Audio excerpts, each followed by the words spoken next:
के पहला पहला प्यार भर के आंखों में खुमार, जादू नगरी से आया है कोई जादूगर। मेरे पिया गए रंगून, किया है वहां से टेलीफोन, तुम्हारी याद सताती है। कजरा मोहब्बत वाला, अखियों में ऐसा डाला, कजरे ने ले ली मेरी जान, हाय रे मैं तेरे कुर्बान। अगर आप पुराने हिंदी गानों के शौकीन हैं, तो ये सारे गानों के बोल सुनकर अब तक आपने, मेरा दावा है, गुनगुनाना शुरू कर दिया होगा। इन सभी गानों में जो मीठी आवाज है, वह भारत कोकिला लता मंगेशकर की नहीं, बल्कि हिंदी सिनेमा के स्वर्ण युग की मलिका शमशाद बेगम की है। हिंदी फिल्मों की पहली पार्श्व गायिकाओं में से एक, पद्म भूषण से सम्मानित शमशाद बेगम ने हिंदी के अलावा बंगाली, मराठी, गुजराती, तमिल एवं पंजाबी भाषाओं में लगभग 6000 से भी ज्यादा गाने गाए थे। शमशाद बेगम का जन्म 14 अप्रैल 1919 को एक मुस्लिम परिवार में अविभाजित भारत के लाहौर में हुआ था। उनके पिता एक मैकेनिक थे और माँ एक गृहिणी। शमशाद 9 भाई बहनों में से एक थी। शमशाद के घर में गाने का कोई माहौल नहीं था, न ही उन्होंने संगीत का कोई विशेष प्रशिक्षण लिया था। फिर भी वो इतनी महान गायिका बनी। इसका कारण है कि छोटी सी उम्र से ही वह शादियों, पार्टियों और धार्मिक समारोह में गाने लगी थी। उन दिनों वायरल हो जाने को तो कोई साधन था ही नहीं, पर इन कार्यक्रमों में जो भी शमशाद को सुनता, वह उनकी गायकी का कायल हो जाता था और अपने जाने पहचाने वालों को उनके बारे में जरूर बताता था। उनके गाने के कदरदानों में उनके चाचा अमीरुद्दीन भी शामिल थे। उन्होंने ही शमशाद के हुनर को पहचाना और उनके पिता से उन्हें पेशेवर गायिका बनाने के लिए ऑडिशन पर ले जाने की सिफारिश की। एक इंटरव्यू के दौरान शमशाद बेगम ने इस बात का जिक्र भी किया था कि कैसे उनके चाचा ने उनके पिता से उनकी सिफारिश करते हुए कहा था कि शमशाद की आवाज तो खुदा की नेमत है। शमशाद बेगम की आवाज में मेरे पिया गए रंगून, शमशाद कहती हैं, चाचा मुझे उस ऑडिशन में ले गए जिसे कंपनी के संगीतकार मास्टर गुलाम हैदर ले रहे थे। ऑडिशन के दौरान मैंने बहादुर शाह जफर की गजल मेरा यार गर मिले मुझे, जान दिल फिदा करूं और कुछ मरसिया गाया था। मास्टर साहब मेरी आवाज से इतने खुश हुए कि उन्होंने मुझे उसी दिन 12 गानों के लिए कॉन्ट्रैक्ट साइन करने के लिए कहा।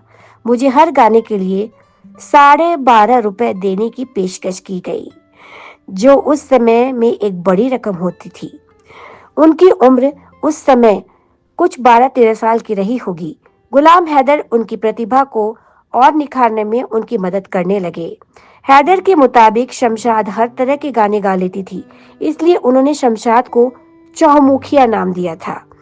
इसके कुछ साल बाद शमशाद ने वकील गणपत लाल भट्टो से शादी कर ली। एक हिंदू से विवाह करने के लिए उन्हें काफी विरोध और आलोचना का सामना भी करना पड़ा, पर इसी घटना ने यह साबित कर दिया कि शमशाद उस वक्त से ही कितनी आजाद ख्यालों की थी। फिल्मों में आने से पहले शमशाद ने कई भक्ति और क्षेत्रीय गीत भी गाए थे। कहते हैं कि एक पेशेवर गायिका के रूप में उनका पहला गाना एक हिंदू भक्ति गीत था, जिसके लिए रिकॉर्डिंग कंपनी ने उनका नाम बदलकर उमा देवी रख दिया था। पर जब उन्होंने लगातार गाना शुरू किया तो उन्होंने अपना नाम बदलने से इनकार कर दिया। धीरे धीरे उन्हें रेडियो और संगीत निर्देशकों के ऑफर आने लग गए। शुरुआत में यमला जट और गवंडी जैसी पंजाबी फिल्मों में गाने के बाद शमशाद ने 1941 में पहली बार हिंदी फिल्म खजांची के लिए गाने गाए। उन दिनों नूरजहां और सुरैया जैसी गायिकाओं का जमाना था, जो गाने के साथ साथ अभिनय भी करती थी। शमशाद को भी अभिनय के ऑफर आने लगे, पर अपने पिता की इच्छा का आदर करते हुए शमशाद कभी पर्दे के सामने नहीं आई, बल्कि उन्होंने पर्दे के पीछे रहकर अपने संगीत के हुनर को और निखारा। 40 के दशक के शुरू होते ही शमशाद की आवाज का जादू बॉलीवुड पर छाने लगा और वह मुंबई आकर बस गई। मुंबई उन्हें कुछ ऐसा भाया कि 1947 में देश के विभाजन के बाद भी उन्होंने इस माया नगरी को नहीं छोड़ा। इसके बाद शमशाद ने हर बड़े संगीत निर्देशक के साथ काम किया, जिसमें नौशाद, ओपी नैयर, शंकर जयकिशन, एस.डी. बर्मन और कई दिग्गज संगीतकार शामिल थे। उनके उदार स्वभाव का एक उदाहरण राजू भरतनान की किताब Asha Bhosle a musical biography में मिलता है। इस किताब के मुताबिक शमशाद बेगम संगीतकार ओपी नैयर से तब मिली थी जब वह एक ऑफिस बॉय का काम करते थे।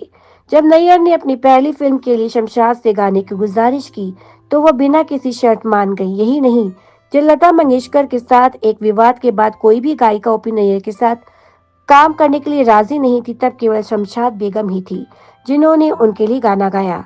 शमशाद ने अपनी आवाज से कई कालजयी फिल्मों को सजाया, जिसमें मदर इंडिया, सीआईडी, अंदाज, बैजू बावरा, लव इन शिमला और मुगले आजम भी शामिल है। कोई हैरत की बात नहीं है कि शमशाद उस दौर की सबसे महंगी गायिका थी और नई गायिकाओं में उनकी नकल करने को उनको कहा जाता था शमशाद बेगम की गायकी की।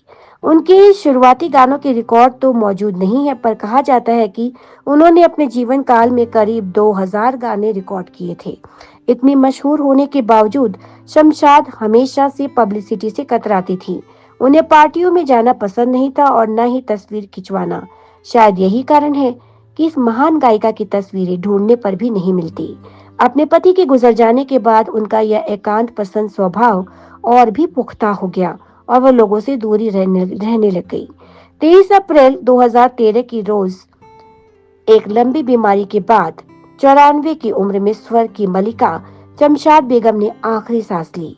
इससे पहले 2009 में उन्हें ओपी नैयर अवार्ड तथा पद्म भूषण से नवाजा गया, पर जिस आवाज से उन्होंने फिल्मी दुनिया को नवाजा था वह किसी भी अवार्ड या पुरस्कार से बढ़कर था।